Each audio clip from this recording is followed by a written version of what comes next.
முட்டை puffs, chicken puffs, veg puffs செஞ்சிருவோமாங்களா? Stuffing மட்டும் 3 விதமா ரெடி பண்ணிடுவோம். முட்டை பப்ஸ் ஸ்டஃபிங். ஒரு பேன்ல எண்ணெய் ஊற்றி பெரிய வெங்காயம் பொன்னிறமா வதக்கி இஞ்சி பூண்டு விழுது சேர்த்து பச்சை வாசனை போகும் வரை வதக்கிக்கணும். பொடியாக நறுக்கிய தக்காளி சேர்த்து வதக்கிக்கணும். வதங்கின பிறகு கரம் மசாலா தூள், மிளகாய் தூள், உப்பு சேர்த்து கலந்து விட்டுருங்க. அதுக்கப்புறம் வேக வைத்த முட்டையை 2ஆக கட் பண்ணி மசாலாவை சேர்த்து மிக்ஸ் பண்ணி வச்சிருங்க. இப்போ முட்டை பப் stuffing ready. Chicken puff stuffing.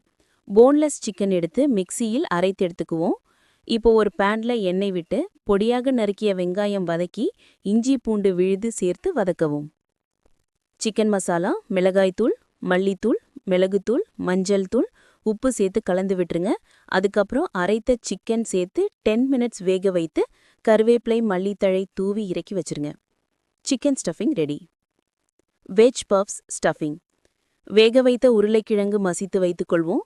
ஒரு பேன்ல வெங்காயம் வதக்கி இஞ்சி பூண்டு சேர்த்து வதக்கி பச்சை பட்டாணி சேர்த்து கரம் மசாலா தூள், மிளகாய்த்தூள், மஞ்சள் தூள், உப்பு சேர்த்து 5 மினிட்ஸ் வேக வச்சுட்டு உருளைக்கிழங்கு சேர்த்து கிளறி மல்லி இலை தூவி சேர்த்து கிளறி இறக்கி வச்சிருவோம். Veg stuffing ready. ஒரு சின்ன பவுல்ல அரிசி மாவை ரீஃபைண்ட் ஆயில் அல்லது நெய் சேர்த்து பேஸ்ட் மாதிரி செஞ்சு வச்சுக்குவோம். இப்போ மைதா மாவை சப்பாத்தி பதத்துல பிசைஞ்சு 1/2 மணி நேரம் ஊற வைத்து சப்பாத்தி மாதிரி தேய்ச்சிக்குவோம். அந்த சப்பாத்தி மேல செஞ்சு வச்ச பேஸ்ட் ஸ்ப்ரெட் பண்ணிடுவோம். மறுபடியும் ஒரு சப்பாத்தி வச்சிருவோம்.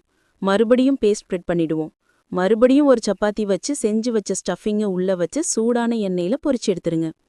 இது மாதிரி முட்டை, சிக்கன், வெஜ் பப்ஸ் எல்லாமே ஒன்னொன்னா ரெடி பண்ணி வச்சுட்டு சுட்டி எடுத்துருங்க. சப்பாத்தி தேய்க்கும் போது எவ்வளோ மெல்லஸா தேய்க்க முடியுமோ அவ்வளோ மெல்லிசா தேய்ச்சிக்கோங்க. பப்ஸ் சூப்பரா வரும். ட்ரை பண்ணுங்க.